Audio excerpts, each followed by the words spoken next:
Hello everyone, welcome to Okul, India के सबसे affordable learning platform में आप सभी लोगों का एक बार फिर से बहुत बहुत स्वागत है। आइए अपने इस full course on Indian polity for UPSC, PCS and SSC exams को हम लोग आगे बढ़ाते हैं। और पिछले लेक्चर में हम लोगों ने जिस टॉपिक को स्टार्ट किया है वो है इलेक्शन एंड रिप्रेजेंटेशन। ठीक है, ये हमारी जो एनसीईआरटी क्लास 11th की बुक है, that is Indian constitution at work, उसका चैप्टर नंबर 3 है। और हमने इस चैप्टर को जो पिछले पार्ट में स्टार्ट किया है वहां पर हमने ये समझा कि इलेक्शंस और डेमोक्रेसी का आपस में क्या रिलेशन है, कि डेमोक्रेसी अगर है तो वहां पर इलेक्शन होना क्यों जरूरी है और किस तरीके से वो इलेक्शन होते हैं। ठीक है, उसमें हम कुछ सिस्टम्स की बात कर रहे थे, जैसे हमने इंडिया के सिस्टम की बात करी सबसे पहले, एफपीटीपी सिस्टम की, कि first past the post system क्या होता है।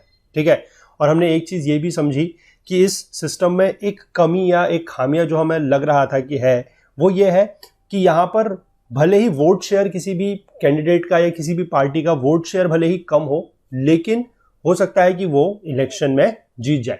ठीक है, यहां पर एक जो मेजोरिटी वाली बात है कि 50% + 1 की जो मेजोरिटी की रिक्वायरमेंट है वो इस सिस्टम में नहीं होती। ठीक है, तो आज हम इसी को लेकर जो दूसरा सिस्टम है हमारा प्रोपोर्शनल रिप्रेजेंटेटिव वाला, उसको लेकर बात करेंगे और एक पूरे के पूरे एग्जाम्पल के साथ वैल्यूज लेकर मैं आपको समझाऊंगा कि किस तरीके से इसमें जो मेजोरिटी अटेन करने का जो क्राइटेरिया है वो किस तरीके से किया जाता है। ठीक है, तो इसलिए आप इस वीडियो को पूरा लास्ट तक देखिएगा, अंत तक आपको चीज़ें जो है वो अच्छे से समझ में आ जाएंगी। तो जो लोग इस वीडियो सीरीज को फॉलो कर रहे हैं, इस कोर्स को फॉलो कर रहे हैं, जिनको ये पसंद आ रही है, उनसे मैं रिक्वेस्ट करूंगा कि आप लोग ज़्यादा से ज़्यादा वीडियोस को लाइक करें, ज़्यादा से ज़्यादा शेयर करें अपने दोस्तों के साथ, अपने कलीग्स के साथ, सो दैट कि हमारे इन कोर्सेज का जो फ़ायदा है वो ज़्यादा से ज़्यादा लोगों तक पहुँच सके। और बाकी जो लोग चैनल पर नए हैं, अगर उन लोगों को कंटेंट पसंद आ रहा है तो वो लोग भी चैनल को जरूर सब्सक्राइब कर लें और बेल आइकन प्रेस कर लें, ताकि वीडियोस के नोटिफिकेशंस वगैरह उनको सबसे पहले मिल जाए जैसे ही हम वीडियो अपलोड करते हैं उसके बाद। ठीक है, हमारे इस पूरी की पूरी जो वीडियो सीरीज है उसका फुल कोर्स नीचे डिस्क्रिप्शन बॉक्स में लिंक दिया हुआ है। फुल कोर्स हमारी वेबसाइट पर अवेलेबल है, वहां पर आप लोगों को सारे के सारे वीडियोस के साथ साथ नोट्स और क्विजेस भी जो है वो हम प्रोवाइड करा रहे हैं, तो वहां पर आप जाके इस कोर्स को एनरोल कर सकते हैं। ठीक है, और हमारा जो ओकुल का वेब ऐप है आप लोग उसको भी इंस्टॉल कर लीजिए, वो भी किस तरीके से करना है उसको लेकर भी लिंक जो है वो नीचे डिस्क्रिप्शन बॉक्स में दिया हुआ है। ठीक है, चलिए तो फिलहाल स्टार्ट करते हैं आज का लेक्चर, चलते हैं अपने बुक की तरफ। तो हमने पिछले लेक्चर में बात की थी first past the post system की, और मैंने आपको बताया कि वहां पर क्या मुश्किल थी। वहां पर एक यही प्रॉब्लम थी कि कोई भी कैंडिडेट जो है उसको एक क्लियर मेजोरिटी यानी कि 50% + 1 अगर वोट्स नहीं भी मिल रहे हैं तब भी वो जीत जा रहा है, मतलब अगर उसके औरों से वोट्स ज्यादा है वो तब भी जीत जा रहा है। ठीक है, तो आज हम इसी से आगे बढ़ेंगे, दूसरे मेथड की बात करेंगे जो है प्रोपोर्शनल रिप्रेजेंटेशन। ठीक है, ये क्या है देखते हैं। Let us compare this to how elections takes place in Israel, that follows a very different system of elections. In Israel, once the votes are counted, each party is allotted the share of votes in the parliament in proportion to its share of votes. ठीक है, जैसे हमने यहाँ पर India के case में बात की थी, हमने 1984 के इलेक्शन का एक रेफरेंस लिया था कि 48% वोट शेयर होने के बाद भी, 48% वोट शेयर होने के बाद भी कांग्रेस जो है वो 80% से ज्यादा सीट्स जो है वो जीत जाती है। ठीक है, तो ये इसकी थोड़ा सा हमने कहा था एक ड्रॉबैक हो सकता है। तो इसी तरीके से अगर देखा जाए तो इजराइल में जो सिस्टम यूज किया जाता है ऑफ द प्रोपोर्शनल रिप्रेजेंटेशन, वहां पर क्या है कि जितना आपका वोट शेयर होगा उसी के अकॉर्डिंग आपको जो है सीट्स मिलेंगी। ठीक है, each party fills its quota of seats by picking those many of its nominees from a preference list that has been declared before the elections. ठीक है, और यहां पर क्या है कि जैसे मान लीजिए 50% वोट शेयर है किसी पार्टी का, ठीक है, तो उसको ओवरऑल क्या किया जाएगा, 50% अगर वोट शेयर है तो उसको 50% ही सीट्स भी अलॉट कर दी जाएंगी। अब उन 50% सीट्स में वो अपने कौन कौन नॉमिनीज को रखते हैं वो डिपेंड करेगा कि उन्होंने जो भी प्रेफरेंस लिस्ट वगैरह पहले इलेक्शन से पहले डिक्लेयर करी हुई है उसके हिसाब से। तो this system of elections is called the proportional representation system. ठीक, in this system a party gets the same proportion of seats as its proportion of votes, यानी कि यहां पर वोट्स का और सीट्स का जो है प्रोपोर्शन फिक्स है, यानी कि जितना प्रोपोर्शन आपको वोट्स शेयर का मिल रहा है उतने ही प्रोपोर्शन आपको सीट्स भी मिलेंगी। ठीक है, in the PR system there could be दो वेरिएशंस हो सकते हैं। इन सम कंट्रीज जैसे कि इजराइल और नीदरलैंड्स में the entire country is treated as one constituency and seats are allocated to each party according to its share of votes in the national election. ठीक है, यहां पर कोई कंस्टिट्यूएंसी में या निर्वाचन क्षेत्र में जो है पूरे के पूरे देश को या पूरे के पूरे रीजन को जो है वो डिवाइड नहीं किया गया है। ठीक है ना। दूसरा मेथड क्या हो सकता है, when the country is divided into several multi member constituencies as in Argentina and Portugal. ठीक है, जो एफपीटीपी सिस्टम था वहां पर हमने क्या चीज समझी थी, एफपीटीपी सिस्टम में हमने ये बात की थी कि वहां पर एक कंस्टिट्यूएंसी यानी कि सिंगल कंस्टिट्यूएंसी अगर है तो उसमें से सिर्फ एक ही मेंबर जो है, यानी कि सिंगल कंस्टिट्यूएंसी में से सिर्फ एक ही पर्सन सेलेक्ट हो सकता है। ठीक है, इलेक्ट लिखेंगे इसको ज्यादा बेटर है, एक ही पर्सन जो है वो इलेक्ट हो सकता है एक कंस्टिट्यूएंसी में से। लेकिन यहां पर बात की जा रही है मल्टी मेंबर कंस्टिट्यूएंसीज की, यानी कि एक पार्टी जो है मतलब एक कंस्टिट्यूएंसी में से जो है ज्यादा मेंबर भी चुने जा सकते हैं, और वो किसके अकॉर्डिंग होगा, प्रपोर्शन ऑफ द वोटिंग के हिसाब से, कितना वोट शेयर है उसके हिसाब से। ठीक, each party prepares a list of candidates for each constituency depending on how many have to be elected from that constituency. In both these variations voters exercise their preference for a party and not for a candidate. The seats in a constituency are distributed on the basis of the votes polled by a party. अब यहां पर देखिए थोड़ा सा अंतर क्या है कि वोटर्स के लिए भी आप एक तरीके से कह सकते हैं कि थोड़ा सा चेंज होता है। जैसे अभी तक एफपीटीपी सिस्टम में आप लोगों ने भी एक्सपीरियंस किया होगा जिन लोगों ने वोटिंग की है, कि जैसे क्या है कि ईवीएम जो होती है, ठीक है, जैसे आजकल तो ईवीएम से वोटिंग होती है, इलेक्ट्रॉनिक वोटिंग मशीन से, तो ईवीएम में क्या है कि आपके पास इस तरीके से जो पूरा का पूरा आपको ईवीएम दिखाई देता है उसमें इस तरीके से होता है। ठीक है, कैंडिडेट 1, कैंडिडेट 2, 3, 4, 5, और यहां पर उनके आगे से जो बटन होता है वो होता है। ठीक है, आपको क्या करना होता है, आपको जाके सिर्फ एक बटन प्रेस करना होता है, जो भी आप जिस भी कैंडिडेट को आप अपना वोट देना चाहते हैं, जाके आपको सीधे उसके नाम पर, सपोज कर लीजिए आप इस कैंडिडेट 3 को वोट देना चाहते हैं, तो आपको ये वाला बटन जो है वो प्रेस करना है, बस यही काम है आपका ईवीएम में। ठीक है, यानी कि जो एफपीटीपी सिस्टम है उसमें। अब अगर हम बात करते हैं पीआर सिस्टम की, तो पीआर सिस्टम में आपको क्या करना पड़ेगा, सपोज कर लीजिए ये 5 कैंडिडेट्स खड़े हो रहे हैं। ठीक है, ये 5 कैंडिडेट जो है कंटेस्ट कर रहे हैं, तो आपके पास इस तरीके से एक बैलेट पेपर होगा। ठीक है, ये 5 कैंडिडेट सपोज कर लीजिए, अगर मैं इनको ऐसे तरीके से नाम दूं, सपोज कर लीजिए ए बी सी डी और ई। ठीक, तो ए बी सी डी और ई, ठीक है, ये मैं आपको दिखा रहा हूं एक बैलेट पेपर। ठीक है, बैलेट पेपर इस तरीके से दिखाई देगा आपको कि 5 कैंडिडेट्स यहां पर दिए होंगे। अब कोई भी जो वोटर है, ठीक है, कोई भी वोटर मतलब जो आप वोट देने जाता है, उसको क्या करना पड़ेगा कि यहां पर अपनी प्रेफरेंस देनी पड़ेगी। वो सिर्फ एक को जो है वो टिक करके नहीं छोड़ सकता, उसको अपनी प्रेफरेंस देनी पड़ेगी। अगर उसको लगता है कि बी जो पर्सन है उसकी पहली प्रेफरेंस है तो यहां पर लिखेगा 1, सी अगर दूसरी है तो यहां पर लिखेगा 2, फिर यहां पर ऐसे 3, यहां पर ऐसे 4 और यहां पर ऐसे 5। तो ये इसके प्रेफरेंस हो गए। मतलब इस जो बैलेट पेपर है, इस वोटर ने जो बैलेट पेपर दिया है उसमें क्या है कि एक बी को मिली है पहली प्रेफरेंस, यानी कि इस वोटर की पहली पसंद कौन है, बी। ठीक है, दूसरी पसंद कौन है, सी। इस तरीके से इसमें जो है पीआर में इस तरीके से होता है। ठीक है, अभी मैं आपको इसको आगे पूरा का पूरा डिटेल में समझाता हूं किस तरीके से होता है और किस तरीके से वोट की काउंटिंग वगैरह होती है और मेजोरिटी अचीव की जाती है। ठीक है, ये बात आप थोड़ा सा समझ जाइए कि पीआर में बेसिकली आपको सिर्फ एक कैंडिडेट के लिए जो है वो इस मतलब यहां पर जैसे ईवीएम में होता है एफपीटीपी सिस्टम में, वैसा नहीं है। यहां पर आपको बैलेट पेपर में प्रेफरेंसेस देनी है। ठीक है, ये बात आप समझ गए। Thus representatives from a constituency would and do belong to different parties. ठीक है, in India we have adopted PR system. India में भी हमने पीआर सिस्टम को अडॉप्ट किया है। कहां पर किया है, देखिए, on a limited scale for indirect elections. ठीक है, इनडायरेक्ट इलेक्शंस में आप लोगों ने किया है। और जो कॉन्स्टिट्यूशन है that prescribes a third and complex variation of the PR system for the election of president, vice president and for the election to the Rajya Sabha and Vidhan Parishad. ठीक है, वही बात है कि ये जो थर्ड वेरिएशन दिया गया है that is your PR with STV. ठीक है, that is proportional representation with single transferable vote. अब ये सिंगल ट्रांसफरेबल वोट क्या है, इसको भी मैं अभी आपको पूरा जो नीचे, हालांकि वहां पर तो क्या नहीं दिया गया है, लेकिन मैं आपको फिर भी समझाऊंगा। जहां पर राज्यसभा को लेकर एक कॉलम दिया गया है वहां पर। ठीक है, तो फिलहाल अगर आप लोग पीआर सिस्टम को क्या है समझ चुके हैं, तो थोड़ा सा इनके बीच में यहाँ पर डिफरेंस दिया हुआ है, वो हम देख लेते हैं। एफपीटीपी और पीआर। ठीक है, एफपीटीपी क्या है, the country is divided into small geographical units called constituencies और डिस्ट्रिक्ट्स। ये हमने पिछले लेक्चर में बात की थी कि किस तरीके से पूरे के पूरे देश को क्या करा जाता है, कंस्टिट्यूएंसीज और निर्वाचन क्षेत्र में बांट दिया जाता है। ठीक है, और हालांकि वो दोनों के लिए अलग अलग है, मतलब स्टेट असेंबली के जो इलेक्शन होंगे उनके लिए आपकी कंस्टिट्यूएंसी अलग होगी, और जो आपकी लोकसभा के इलेक्शन होंगे उनके लिए आपकी कंस्टिट्यूएंसी अलग होगी। ठीक है, तो आप लोगों को अपनी अपनी जो कंस्टिट्यूएंसी है वो पता होनी चाहिए। ठीक है, चलिए, पीआर जो है उसमें क्या है कि large geographical areas are demarcated as constituencies, the entire country may be a single constituency. ठीक है, यहां पर कोई ऐसा कंस्टिट्यूएंसी वाला जो है वो सिस्टम नहीं है। यहाँ पर क्या है कि each every country elects one representative, और यहाँ पर क्या है कि more than one representatives may be elected from one constituency. ठीक, यहाँ पर है कि वोटर वोट्स करता है कैंडिडेट के लिए, और यहाँ पर है कि वोटर वोट कर रहा है पार्टी के लिए, कि आपको कौन सी पार्टी का प्रेफरेंस दे रहे हैं आप। ठीक है, उसके फिर जो भी कैंडिडेट्स वगैरह होंगे वो वहां पर आ जाएंगे। ठीक, हालांकि इंडिया में जो है वो इस तरीके से नहीं है, वो आपको फिर से बता रहा हूं कि इंडिया में आप वोटर को ही वोट देते हैं लेकिन प्रेफरेंस के आधार पर। ठीक, a party may get more seats than votes in the legislature, जैसे हमने लास्ट पार्ट में बात की थी कि कांग्रेस का 48% वोट शेयर होने के बाद भी 80% से ज्यादा सीट उनके पास थी, तो वो यहाँ पर है।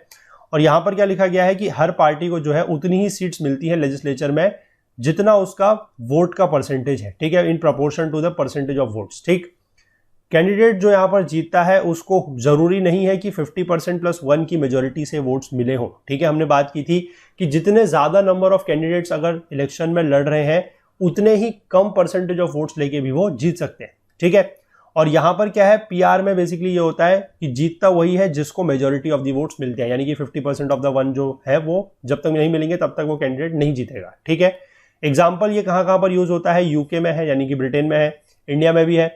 ठीक है, एग्जाम्पल ये कहां पर यूज होता है, इजराइल में और नीदरलैंड में। ठीक, चलिए इसके बाद हम आगे देखते हैं जो हमारा मेन इंपॉर्टेंट है, जो हम इंडिया के रेस्पेक्ट में हमें समझना ज्यादा जरूरी है कि how does PR work in Rajya Sabha elections. ठीक है, एक थर्ड वेरिएंट ऑफ पीआर जो मैं आपको बता रहा हूं that is the single transferable vote system is followed by Rajya Sabha elections. ठीक है, राज्यसभा इलेक्शंस में भी है, विधान परिषद के इलेक्शन में भी है, राष्ट्रपति के चुनाव में भी है, उपराष्ट्रपति के चुनाव में भी है, हर जगह इसी तरीके का सिस्टम यूज होता है। ठीक है, every state has a specific Kota of seats in the Rajya Sabha, ये आपको पता होना चाहिए। ठीक है, अभी हालांकि हम इसको बाद में डिटेल में पढ़ेंगे जहां पर हम अपने यूनियन लेजिस्लेचर के बारे में यानी कि लोकसभा पार्लियामेंट के बारे में पढ़ेंगे, वहां पर हम चीजों को समझेंगे डिटेल में।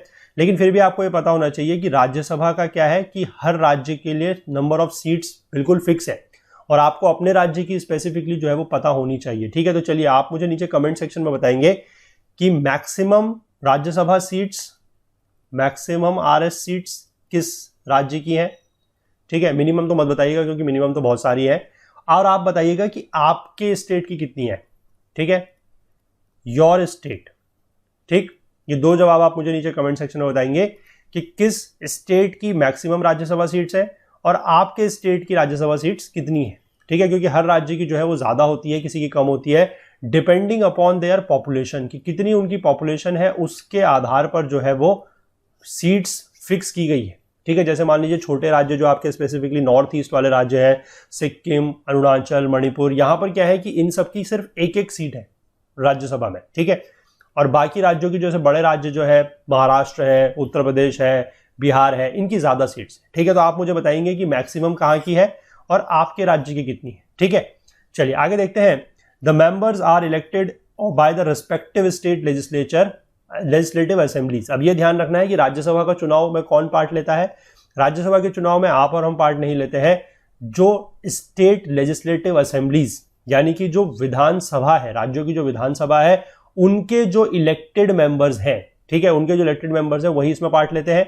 Voters are the MLAs in that state. ठीक, every voter is required to rank candidates according to her और हिज प्रेफरेंस। ये मैं वही बता रहा हूं कि जितने भी कैंडिडेट्स खड़े हो रहे हैं उनके लिए आपको एक प्रेफरेंस देनी है, या 1 2 3 करके। ठीक है, ऐसा नहीं है कि आपको बैलेट पेपर में सिर्फ एक के नाम पर ठप्पा मारना और काम हो गया, ऐसा नहीं है। ठीक है, और to be declared a winner a candidate must secure a minimum quota of votes which is determined by the formula. वो क्या है कि total votes polled divided by total number of candidates to be elected plus 1, और यहां पर +1। यानी कि suppose कर लीजिए कि अगर एक कैंडिडेट का चुनाव करना है, चलिए यहां पर नीचे दिया गया, इसको अपने आप से एग्जांपल नहीं बनाते हैं, यहां पर दिया गया अगर मान लीजिए 4 राज्यसभा मेंबर्स जो है उनको इलेक्ट करना है और 200 एमएलए द्वारा करना है, तो यानी कि टोटल नंबर ऑफ वोट्स कितने पड़ेंगे, 200, और इलेक्शन कितनों का होना है, 4 लोगों का। ठीक, तो द विनर वुड रिक्वायर, तो विनर को कितने वोट चाहिए, यानी कि टोटल वोट्स कितने हो जाएंगे, 200, 4 लोगों को इलेक्ट करना है, तो 200 divided by 4 + 1, 4 + 1 is 5, 200 divided by 5 is 40, 40 + 1 is 41। तो यानी कि जिस भी कैंडिडेट को 41 वोट्स मिलेंगे वो जीत जाएगा। ठीक है, उससे कम में वो नहीं जीतेगा। When the votes are counted, it is done on the basis of first preference votes secured by each candidate. ठीक है, of which the candidate has secured the first preference votes. ये first preference votes क्या होते हैं मैं भी आपको समझाता हूं, पूरा डिटेल में मैं एग्जांपल समझाता हूं। ठीक है, यहां पर लिखा जा रहा है कि सिर्फ और सिर्फ कैंडिडेट्स जो है वो जीता माना जाएगा फर्स्ट प्रेफरेंस वोट्स के आधार पर। If after the counting of all the first preference votes required number of candidates fail to fulfil the quota, ठीक है, the candidates who secured the lowest votes of first preference is eliminated and his or her votes are transferred to those who are mentioned as second preference on those ballot papers, ठीक है, और this process continues till the required number of candidates are declared elected। तो I hope कि आप में से कुछ के समझ में आ गया होगा ये, लेकिन नहीं आया तो छोड़ दीजिए, कोई बात नहीं, टेंशन मत लीजिए, मैं आपको इसको पूरा डिटेल में समझाता हूं यहाँ पर। देखिए, ठीक है, देखिए एग्जाम्पल के तौर पर हम मान के चलते हैं, ठीक है, थोड़ा सा डेटा मैं आपको मतलब एक आसान डेटा बता रहा हूं जिससे आप लोग आसानी से चीजों को समझ सकें, ठीक है। सपोज कर लीजिए टोटल वोटर, ठीक है, यानी कि टोटल वोटर मतलब कितने वोट पड़ेंगे, ठीक है, जितने लोग होंगे उतने वोट पड़ेंगे, ये है 100। बहुत आसान एग्जांपल वैल्यू लेके मैं आपको समझा रहा हूं, ठीक है। टोटल वोट्स मान लीजिए 100 है। टू बी इलेक्टेड, मान लीजिए हमें जो है सिर्फ एक व्यक्ति का चुनाव करना है, सिर्फ एक, ठीक है, एक। तो सबसे पहली चीज तो यह है कि मेजॉरिटी कितनी होगी, ये आपको समझना है। मेजॉरिटी होगी, हमने जो फॉर्मूला बताया, total votes polled divided bye जितने हमें इलेक्ट करने हैं प्लस 1, यानी कि 1 + 1 और यहां पर भी 1, यानी कि 50, क्योंकि 100 डिवाइडेड बाय 2 इज 50 और 1 दैट इज 51, यानी कि किसी भी कैंडिडेट को 50 वोट, अगर 51 वोट मिल जाएंगे तो वो जीत जाएगा, ठीक। अब सपोज कर लीजिए जो कैंडिडेट्स खड़े हो रहे हैं, जो इलेक्शन कैंडिडेट कंटेस्ट कर रहे हैं, वो है 4, ठीक। मान लीजिए वो 4 कौन कौन है, A, B, C और D, ठीक। अब ये 100 लोग जो हैं इन चारों को वोट देंगे, लेकिन प्रेफरेंस के हिसाब से, ठीक। मान लीजिए किसी का भी जो एक बैलेट पेपर है वो किस तरीके से दिख सकता है, किसी भी व्यक्ति का जो बैलेट पेपर है, जैसे मान लीजिए ये एक बैलेट पेपर होगा, इस बैलेट पेपर में क्या दिया जाएगा मैं फिर से आपको बता रहा हूं, ठीक है, जस्ट एक एग्जांपल के तौर पर, ये एक बैलेट पेपर है। इस बैलेट पेपर में आपको क्या लिखा हुआ दिखाई देगा, किसी भी वोटर के पास जो बैलेट पेपर जाएगा उसमें लिखा होगा A, B, C और D, यानी कि ये चारों कैंडिडेट। अब इन चारों में उसको क्या करना है, जो भी वोटर है आपको अपनी प्रेफरेंस देनी है। सपोज कर लीजिए आप चाहते हैं कि B जीते, यानी कि B आपकी नंबर 1 प्रेफरेंस है, ठीक है। फिर उसके बाद आप कहते हैं C, फिर आप कहते हैं D और फिर आप कहते हैं A। तो ये बैलेट पेपर जो है इस तरीके से आपका दिखाई देगा और आपको इस तरीके से अपनी चॉइसेस इसमें जो है प्रेफरेंस वाइज फिल करनी है। ये आपको ध्यान रखना है, FPTP से ये सिस्टम थोड़ा सा अलग है। FPTP में क्या होता है कि आपको सिर्फ एक कैंडिडेट का नाम चुनना होता है, यहां पर आपको जितने भी कैंडिडेट दिए हैं या जितनों को भी आप चुनना चाहते हैं उनके नाम के आगे आपको प्रेफरेंस देनी पड़ेगी, ठीक है। चलिए, अब इसके बाद मान लीजिए वोटिंग होती है, ठीक। ये 100 के 100 जो कैंडिडेट्स हैं, ये जो 100 के 100 वोटर्स हैं, ये अपने वोट इस तरीके से जो भी इनको प्रेफरेंस देनी है उस हिसाब से ये प्रेफरेंस दे के अपने बैलेट पेपर्स में लिख देते हैं, ठीक। काउंटिंग होती है। सपोज कर लीजिए A को मिलते हैं 30 वोट्स, B को मिलते हैं 35, C को मिलते हैं 20 और D को मिलते हैं 15। दीज आर व्हाट, ये वोट्स का मतलब क्या है, these are your first preference votes, ठीक है। ये जो मैंने यहां पर लिखा है पहले राउंड में, ये है फर्स्ट प्रेफरेंस वोट्स, मतलब इतने बैलेट पेपर में फर्स्ट प्रेफरेंस वोट्स, यानी कि इतने बैलेट पेपर में क्या है कि जो ये 100 बैलेट पेपर होंगे, क्योंकि हर वोटर के पास एक एक बैलेट पेपर होगा, ठीक है, जिस पर वो अपनी चॉइस भरेगा, इस तरीके से प्रेफरेंस भरेगा। तो इन 100 बैलेट पेपर में से 30 बैलेट पेपर ऐसे हैं जिनमें A को लिखा गया है फर्स्ट प्रेफरेंस, ठीक।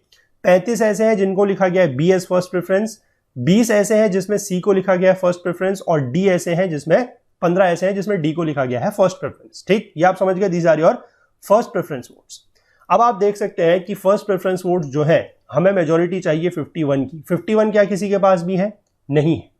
तो यानी कि अभी हमारा कोई भी कैंडिडेट नहीं जीता और हमें ध्यान रखना है कि कितने कैंडिडेट हमें जिताने हैं, सिर्फ एक ही चाहिए हमें, ठीक। अगर ज्यादा होंगे तो फिर वो मेजॉरिटी वगैरह उस हिसाब से वैल्यू चेंज हो जाएगी, लेकिन अभी हम एक बेसिक एग्जांपल, बहुत सिंपल एग्जांपल लेके चल रहे हैं कि हमें एक ही कैंडिडेट का चुनाव करना है, ठीक।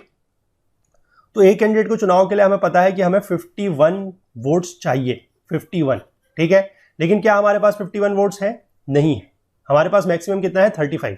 तो अब क्या होता है कि जिसके भी फर्स्ट प्रेफरेंस वोट सबसे कम है, ये आपको ध्यान रखना है, मिनिमम फर्स्ट प्रेफरेंस वोट्स वाला जो है वो एलिमिनेट हो जाएगा, ठीक है। मैं यहां पर चाहे तो इसको लिख भी देता हूं।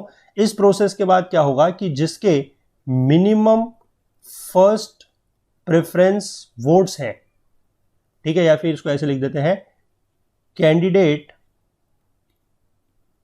with minimum first preference votes will be eliminated. ठीक, यानी कि यहां पर कौन एलिमिनेट हो जाएगा, ये जो डी है वो एलिमिनेट हो जाएगा। यह बात आपको ध्यान रखनी है पहले राउंड के बाद। ठीक है, दिस विल बी एलिमिनेटेड। ठीक है, ये बात आप समझ गए। अब क्या होगा कि ये जो 15 वोट्स थे, यानी कि आप ये कह सकते हैं ये 15 बैलेट पेपर है, ये 15 बैलेट पेपर ऐसे हैं जिनमें डी को फर्स्ट प्रेफरेंस दी गई है। अब आप क्या करेंगे, उन 15 बैलेट पेपर को उठाएंगे। ठीक है, मतलब जब काउंटिंग की प्रोसेस चल रही है, फर्स्ट राउंड की काउंटिंग के बाद कोई भी नहीं जीता, पहली चीज तो ये हो गई। अब सेकंड राउंड की काउंटिंग में क्या होगा, इसको मैं यहां पर लिखता हूं, second round of counting. Second round counting मतलब देखिए वोटिंग तो एक ही बार होगी है ना, ये ध्यान रखिएगा कि वोटिंग बार बार नहीं हो रही है, वोटिंग एक ही बार होगी, काउंटिंग बार बार होगी। सेकंड राउंड काउंटिंग में क्या होगा कि ये जो 15 बैलेट पेपर है, इन 15 बैलेट पेपर्स को खोला जाएगा। ठीक, जिनमें डी क्या था, फर्स्ट प्रेफरेंस। ठीक, ये ध्यान रखना है, इनमें फर्स्ट प्रेफरेंस क्या थी, डी। अब इन बैलेट्स पेपर की सेकंड प्रेफरेंस वोट्स चेक की जाएगी, सेकंड प्रेफरेंस वोट्स। ठीक, क्योंकि अब 3 ही कैंडिडेट बचे हैं, ए, बी और सी, डी को तो एलिमिनेट कर दिया गया है।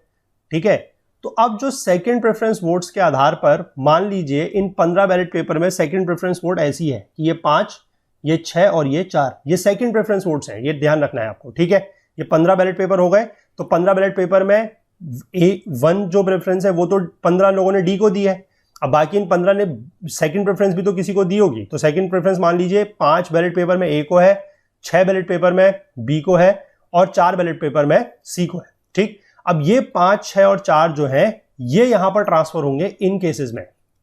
ठीक है, इसीलिए इसको बोला जाता है सिंगल ट्रांसफरेबल वोट, और वो प्रोपोर्शन में ट्रांसफर होंगे कि जितना इन वोट्स में जिन लोगों की प्रेफरेंस जो है वो उसके आधार पर ट्रांसफर होंगे। ठीक है, तो सेकंड राउंड के बाद अगर हम बात करते हैं आफ्टर सेकंड राउंड, तो जो हमारे कैंडिडेट्स की पोजीशन बनेगी, ए के पास कितने वोट हो जाएंगे, बी के पास कितने हो जाएंगे और सी के पास कितने हो जाएंगे। ठीक है, ए के पास हो जाएंगे 30 + 5 यानी कि 35, बी के पास कितने हो जाएंगे 35 + 6 दैट इज 41, और सी के पास कितने हो जाएंगे 20 + 4 दैट इज 24। ठीक है, लेकिन अभी भी आप देख सकते हैं कि कोई भी नहीं जीता। क्यों? क्योंकि हमें जीतने के लिए मेजॉरिटी कितनी चाहिए थी, 51 वोट्स, लेकिन 51 वोट्स क्या अभी तक हमें मिले नहीं मिले।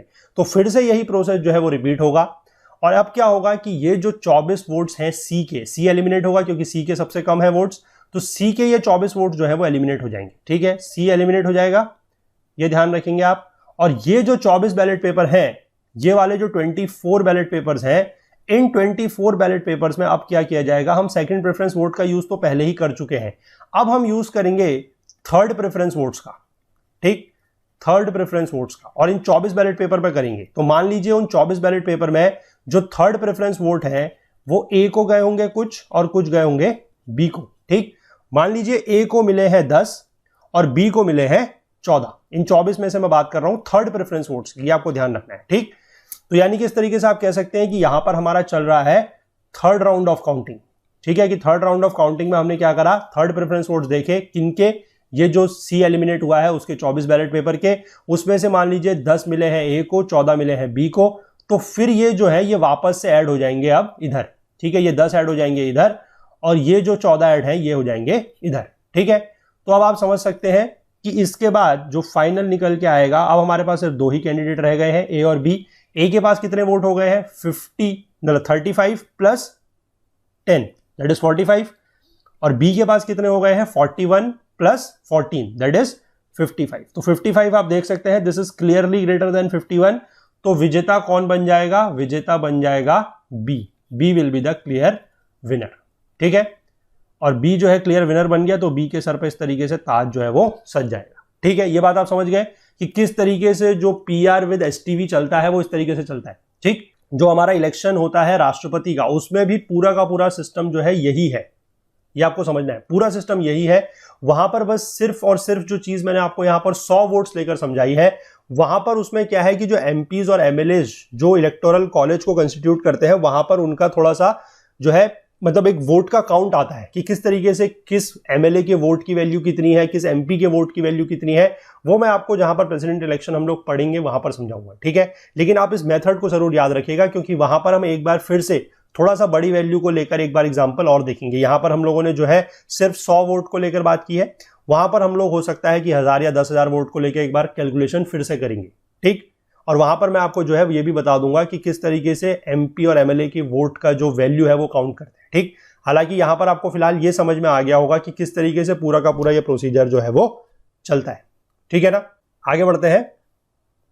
अब हम बात कर लेते हैं कि why did India adopt the FPTP system, कि इंडिया ने जो है एफपीटीपी सिस्टम क्यों अडॉप्ट किया, क्योंकि हमने देखा कि एफपीटीपी सिस्टम जो है वो उतना बढ़िया नहीं है as compare to your PR. PR is a better system, क्योंकि हम देख पा रहे हैं यहां पर जब तक किसी भी कैंडिडेट को मेजोरिटी हासिल नहीं हो रही है वो नहीं जीत रहा है। ठीक है ना, तो हम बात करेंगे। और इसमें एक सबसे बड़ा फायदा आप लोगों ने अगर समझा हो या देखा हो वो ये है कि हम वोट्स का जो ट्रांसफर कर रहे थे, ठीक है, कि हमने जो सेकंड प्रेफरेंस वोट्स देखे, जो थर्ड प्रेफरेंस वोट देखे, उसमें हम लोग यही देख रहे हैं कि चलिए मान लीजिए कि ए को फर्स्ट प्रेफरेंस वोट्स 30 ही लोगों ने दिया है, लेकिन ए को फिर सेकंड प्रेफरेंस कितनों ने दिया है, थर्ड प्रेफरेंस कितनों ने दिया है, ये भी हम देख रहे हैं।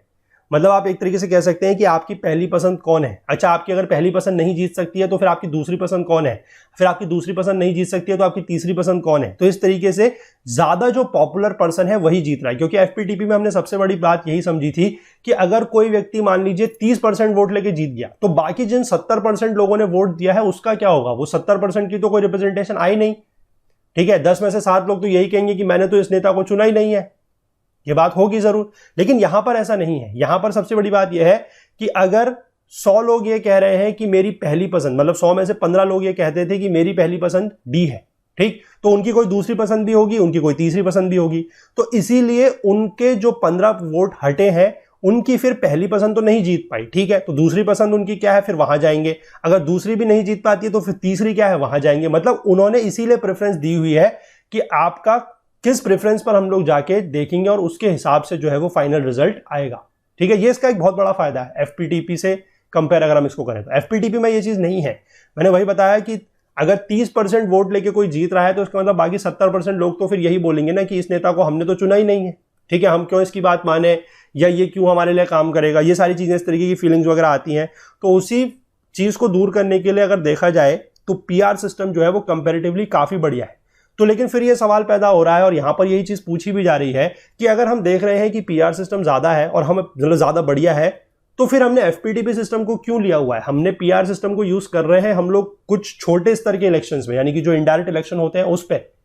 जो बड़ा इलेक्शन है जहां पर ज्यादा लोगों की प्रेफरेंस ली जानी चाहिए, जहां पर ज्यादा लोगों की मतलब जरूरत है कि वो एक तरीके से पार्टिसिपेट करें, क्योंकि इस तरीके से क्या होगा, एफपीटीपी में जो 70% वोट है उनका तो फिर पार्टिसिपेशन हट गया, क्योंकि उनका तो कैंडिडेट जीता ही नहीं, उनके तो वोट बर्बाद हो गए। ठीक है ना, तो इसीलिए यह बोला जा रहा है कि फिर भी हमने एफपीटीपी सिस्टम को क्यों अडॉप्ट किया हुआ है, वो देखते हैं। The answer is not very difficult to guess. क्यों? If you have carefully read the box explaining the Rajya Sabha elections you would have noticed that it is a complicated system which may work in a small country. और मैंने जिस तरीके से आपको समझाया कि first round of counting हो रही है, सेकंड राउंड ऑफ काउंटिंग हो रही है, और उसमें भी जैसे जैसे आपके नंबर ऑफ वोटर्स बढ़ जाएंगे या जैसे जैसे आपके नंबर ऑफ कैंडिडेट्स बढ़ जाएंगे तो ये प्रोसेस थोड़ा सा और ज्यादा क्या हो जाएगी, कॉम्प्लिकेटेड हो जाएगी। ठीक है, तो इसलिए इंडिया जैसे कंट्री में जो है इसको यूज करना थोड़ा सा मुश्किल है। ठीक है, किसी छोटे देश में तो इसको आप यूज कर सकते हैं, लेकिन इंडिया जैसे बड़े देश में इसको यूज करना थोड़ा सा मुश्किल है। ठीक है, and the reason for the popularity and the success of the FPTP system is its simplicity। FPTP system बहुत आसान है, आपको सीधे जाना है, एक पर्सन के ऊपर अपना जो वोट है वो देना है, बात खत्म हो गई और वही वोट गिना जाएगा। वहां पर कोई इस तरीके से second round third round of counting की जरूरत पड़ती ही नहीं है। ठीक है, the entire election system is extremely simple to understand even for common voters who may have no specialised knowledge about politics and elections. क्योंकि आपको पता है कि सिर्फ और सिर्फ एक चुनाव, मतलब एक वोट देना है, वहां पर सेकंड प्रेफरेंस थर्ड प्रेफरेंस का कोई चक्कर है ही नहीं। ठीक है, तो इसलिए जो आम जन है उनके लिए भी ये मेथड समझना और इस पूरे के पूरे प्रोसेस जो है उसमें पार्ट लेना काफी आसान है। There is also a clear choice presented to the voters at the time of elections. वहां पर भी क्या है कि वोटर्स के सामने भी एक क्लियर चॉइस होती है। जब कैंपेनिंग वगैरह होती है तो आप लोग देखते हैं कि आप लोगों के गली मोहल्लों में इस तरीके से जो मतलब कैंपेनिंग में घर घर भी आते हैं, डोर टू डोर कैंपेनिंग भी होती है, या फिर जो लाउड स्पीकर वगैरह लगा के होती है, या फिर जो बड़े बड़े होर्डिंग्स बैनर वगैरह लगाए जाते हैं, वहां पर भी सीधे सीधे आपको ये लिखा जाता है कि इस प्रत्याशी को मत दें। ठीक है, कि इसको अपना वोट दें, बस बात खत्म हो गई। आपको सीधे सीधे पता है कि आपने जाना है, इसके आगे का जो बटन होगा उसको आपने ईवीएम में दबाना है, बात खत्म। तो इसलिए वो काफी एक आसान सिस्टम है। Voters have to simply endorse a candidate or a party while voting. ठीक, depending on the nature of actual politics, voters में either give importance to their to the party or the candidate or a balance between the two. वो तो depend करता है कि आप किसके ऊपर, मतलब आप वोटर को प्रेफरेंस दे रहे हो या पार्टी को प्रेफरेंस दे रहे हो, ठीक है, वो आपके ऊपर निर्भर करता है। The FPTP system offers voters a choice not simply between parties but specific candidates, ठीक है। वहां पर क्या है कि आप जनरली आपने देखा होगा कि स्पेसिफिक कैंडिडेट्स को ही जो है वो प्रेफरेंस दी जाती है। In other electoral system, especially PR system, voters are often asked to choose a party and the representatives are elected on the basis of the party list, ठीक है। हालांकि इंडिया में इस तरीके से खैर नहीं है यहां पर भी, लेकिन आपको एक चीज पता होगी कि अगर हमारे वहां राष्ट्रपति के चुनाव भी होते हैं तो राष्ट्रपति के चुनाव में भी क्या होता है, या राज्यसभा के इलेक्शन भी होते हैं, तो वहां पर क्या होता है कि जनरली पार्टी के नाम पर वोट दिया जाता है, ठीक है। और जनरली ये चीज हमने देखी भी है कि जो भी पार्टी, अगर हम पार्लियामेंट में बात करें कि जो भी पार्टी पार्लियामेंट में पावर में है, यानी पार्लियामेंट में जो मेजोरिटी में है, राष्ट्रपति भी आप देखेंगे कि उन्हीं का जो कैंडिडेट एंडोर्स किया हुआ होता है वही प्रेसिडेंट बनता है, ठीक है। वो बेसिकली यही है कि पार्टी फिर पूरे के पूरे, मतलब आप कह सकते हैं कि एक तरफा वोट जो है वो पूरे की पूरी पार्टी के जितने भी मेंबर्स हैं वो सब एक ही तरफ को देते हैं, ठीक है। तो ये चीज यहां पर होती है।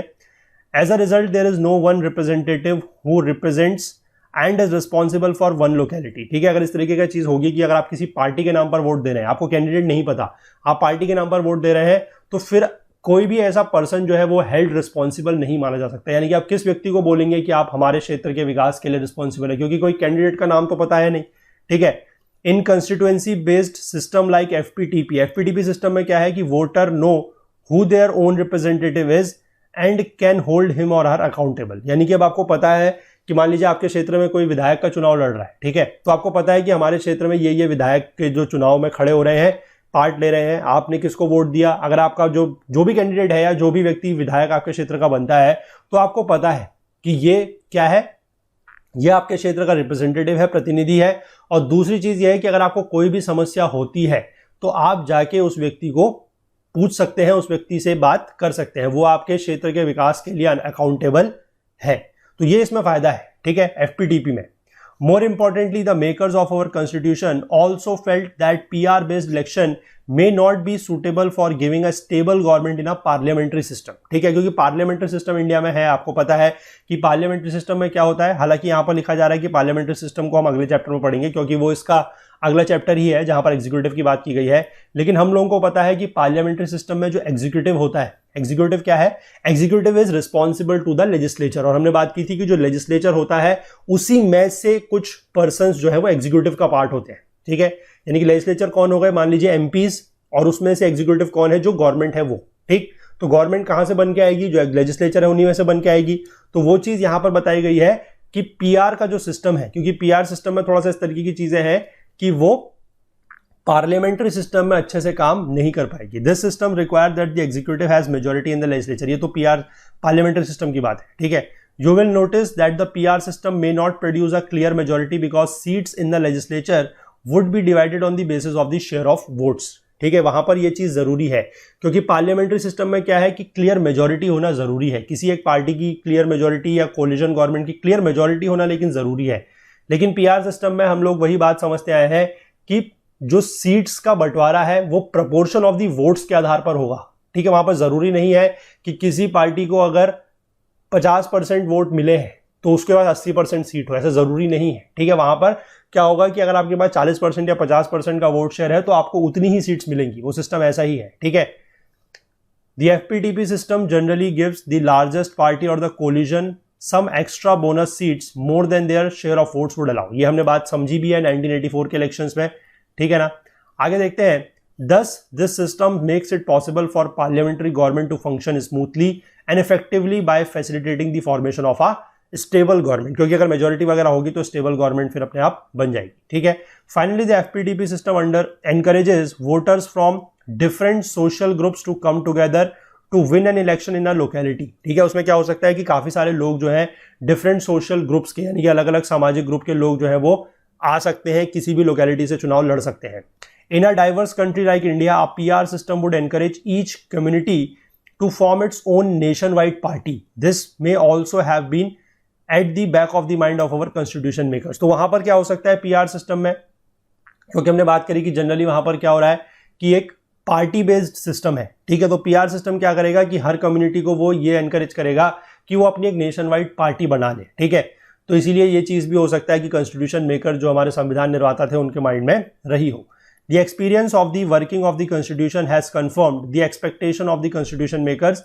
The FPTP system has proved to be simple and familiar to ordinary voters। ये हमने बात करी कि आपको हमको जो है वो सही तरीके से पता है। कितने लोगों को ये PR का सिस्टम और इस तरीके से जो सिंगल ट्रांसफरेबल वोट काम करता है ये पता था पहले से, ठीक है, ये भी आप मुझे बताइएगा, क्योंकि इससे हमारा ये क्वेश्चन जो बुक में दिया गया है वो भी प्रूफ हो जाएगा कि FPTP सिस्टम जो है वो आसान है और लोग उससे ज्यादातर जो ऑर्डिनरी वोटर्स हैं वो फेमिलियर है। और PR से कितने ज्यादा फेमिलियर है, तो अगर आप लोगों को ये पता था कि किस तरीके से PR का सिस्टम काम करता है, किस तरीके से जो STV है यानी कि सिंगल ट्रांसफरेबल वोट होते हैं, प्रेफरेंसेबल जो वोट्स हैं, सेकंड प्रेफरेंस थर्ड प्रेफरेंस के वोट किस तरीके से डिवाइड किए जाते हैं, अगर ये आप लोगों को पता था तो आप मुझे जरूर बताइएगा, ठीक है। It has helped larger parties to win clear majorities at the centre and the state level. FPTP system से ये फायदा है कि सेंटर में हो या स्टेट लेवल पर हो, जो पार्टीज है उनको क्लियर मेजोरिटीज मिल जाती हैं। The system has also discouraged political parties get all there votes only from one cast और कम्युनिटी, ठीक है, क्योंकि उसमें क्या है कि वन कास्ट और कम्युनिटी के वोट्स आपको नहीं मिलते हैं, आपको अलग अलग कास्ट और कम्युनिटी के वोट्स मिल सकते हैं। Normally the working of the FPTP system results in a two party system. Generally यही होता है कि FPTP में हम देखते हैं कि दो ही पार्टी होती है major. This means that there are two major competitors for power and power is often shared by these two parties alternately। Generally ऐसा होता है, ठीक है। It is difficult for new parties or the third party to enter the competition and share power। Generally हम भी देख रहे हैं कि इंडिया के केस में भी अगर हम लोग बात करते हैं तो सेंटर में हमारे पास क्या है, हमारे पास मेजर दो ही पार्टीज हैं, ठीक है। जैसे कि आप कह सकते हैं मेजर पार्टीज कांग्रेस है, मेजर पार्टी फिर बीजेपी है, फिर ग्रुप कांग्रेस का जो अलायंस है that is your UPA, BJP का जो अलायंस है दैट इज योर एनडीए, ठीक है। तो आप देख सकते हैं कि जो मेजर पार्टीज हैं वो यही हैं। इनके अलावा एज सच कोई पार्टी ऐसी है नहीं कि जिनकी आप कहें कि आपस में डायरेक्ट कंपटीशन है, ठीक है ना। In this respect the experience of FPTP in India is slightly different. After independence though we adopted the FPTP system there emerged one party dominance and along with it there existed many smaller parties। यानी कि parties smaller यहाँ पर बहुत सारी हैं, लेकिन वही मैं कह रहा हूं कि मेजर जो कंपटीशन है वो इन दोनों के पार्टीज के बीच में ही रहता है, ठीक है। इन 1989 India is witnessing the functioning of the multi party collisions. Multi party collisions वही है कि जैसे ये यूपीए है, ये भी मल्टी पार्टी का ही एक कोलिजन है, एनडीए है, ये भी एक मल्टी पार्टी है, ठीक। At the same time, gradually in many states, our two-party competition is emerging. But the distinguishing feature of India's party system is that the rise of collisions has made it possible for new and smaller parties to enter into electoral competition in spite of the FPTP system। और खासकर आप राज्यों में देखते हैं कि वहाँ पर बहुत सारी छोटी छोटी पार्टीज हैं, ठीक है, मतलब इतनी सारी छोटी छोटी पार्टीज हैं कि मुझे तो ऐसा नाम भी इनका याद नहीं रहता है, ठीक है। जैसे SP है, BSP है, अब आजकल आपकी नई पार्टी आई है दैट इज आप है, ठीक है। इसके बाद CPIM है, इसके बाद आपके अगर हम नीचे चले जाएं साउथ की तरफ तो DMK है, AIADMK है, ठीक है। इस तरीके से फिर जनता दल यूनाइटेड है, जनता दल सेक्युलर है। तो बहुत सारी पार्टीज इस तरीके की हैं जो मतलब आप कह सकते हैं कि स्टेट लेवल पर तो काफ़ी सारी पार्टीज जो है वो मतलब आई हैं जिनके बीच में कंपटीशन रहता है, लेकिन नेशनल लेवल पर अगर हम बात करें तो पार्टीज एज सच मतलब उतना ज़्यादा कंपटीशन नहीं क्रिएट हो पाता है। उसमें जनरली दो ही पार्टी हैं जिनके बीच में मेजर जो कंपटीशन है वो रहता है, ठीक है। FPTP सिस्टम के बारे में ये पूरा का पूरा आपको मैंने समझा दिया। FPTP सिस्टम क्या है, PR क्या है, PR में STV जो है उसको आप जरूर ध्यान रखिएगा, ठीक है, क्योंकि आगे जाके भी जब हम राष्ट्रपति चुनाव की बात करेंगे तो वहां पर भी वो STV का कंसेप्ट जो है आपको बिल्कुल अच्छे से समझ में आना चाहिए। वहां पर मैंने आपको बताया कि एक तो यही कंसेप्ट पूरा चलेगा और वहां पर मैं आपको सिर्फ एक एडिशनल पॉइंट ये बताऊंगा कि किस तरीके से जो MPs और MLAs के वोट है उनकी जो वैल्यू काउंट की जाती है वो कैसे होती है, ठीक। चलिए तो आज इसको इस लेक्चर में इतना ही रखते हैं। बाकी जो रिजर्वेशन ऑफ कंस्टिट्यूएंसी से आगे को है वो हम अगले पार्ट में कंटिन्यू करेंगे। थोड़ा सा लंबा चैप्टर जरूर है और थोड़ा सा आपको चीज़ें जो है वो समझनी भी ज़रूरी है, इसलिए हम लोग थोड़ा सा इसमें हल्के हल्के चल रहे हैं। मोस्ट प्रोबेबली 1 या 2 पार्ट में अभी ये लेक्चर और कंप्लीट हो जाएगा, ठीक है। चलिए, अगर आपको कंटेंट रिलेटेड कोई भी डाउट होता है तो आप हमारे टेलीग्राम का जो ग्रुप है दैट इज ओकुल GS UPSC डिस्कशन फोरम, उसको ज्वाइन कर आप कोई भी कंटेंट रिलेटेड डाउट अपना पूछ सकते हैं। इसका लिंक नीचे डिस्क्रिप्शन बॉक्स में भी दिया हुआ है या फिर आप टेलीग्राम में इसको सर्च करके भी ज्वाइन कर सकते हैं। बाकी इस पूरी की पूरी वीडियो सीरीज़ का जो फुल कोर्स है वो हमारे वेबसाइट पर अवेलेबल है, उसका लिंक नीचे डिस्क्रिप्शन बॉक्स में दिया गया है, वहाँ से जाके भी आप उस कोर्स में एनरोल कर सकते हैं। उस कोर्स में आपको सारे के सारे वीडियोज़ के साथ साथ नोट्स और क्विजेज़ भी प्रोवाइड कराए जाएंगे। वीडियोस से आप लोग अपने कंसेप्ट सीख सकते हैं, नोट्स के थ्रू आप लोग क्विकली रिवाइज कर सकते हैं और क्विज के थ्रू आप लोग अपनी प्रिपरेशन को असेस कर सकते हैं। अगर कोर्स परचेस करने संबंधी आपको कोई टेक्निकल क्वेरी आप फेस करते हैं तो उसके लिए आपके साथ मैं एक व्हाट्सएप का नंबर शेयर कर रहा हूं, दैट इज 9498086380। ठीक है, इस नंबर पर आप लोग व्हाट्सएप करके अपनी कोई भी टेक्निकल क्वेरी जो है वो दूर कर सकते हैं। बाकी आप हमसे कोई और बात शेयर करना चाहें तो उसके लिए आप हमसे हमारी ईमेल आईडी के थ्रू भी कांटेक्ट कर सकते हैं, दैट इज support@okul.co। बाकी हमसे ज़्यादा जुड़ने के लिए हमारा फेसबुक पेज, हमारा ट्विटर अकाउंट, हमारा जो इंस्टाग्राम का चैनल है, हमारा जो लिंक्डइन प्रोफाइल है वो भी आप फॉलो कर सकते हैं। Thanks for watching till the end. आप हमारे अदर कोर्सेज को इन प्लेलिस्ट्स के थ्रू एक्सेस कर सकते हैं। अगर आपको यह वीडियो पसंद आया है तो लाइक ज़रूर करें, इसे ज़्यादा से ज़्यादा शेयर करें। अगर आपने अभी तक हमारे इस YouTube चैनल को सब्सक्राइब नहीं किया है तो जल्दी से कर लीजिए और बेल आइकन प्रेस करना बिल्कुल नहीं भूलिएगा ताकि आपको हमारे सभी वीडियोस के नोटिफिकेशन सबसे पहले मिल सके। अपने कमेंट्स करके हमें ज़रूर बताइएगा कि आपको ये वीडियो कैसा लगा।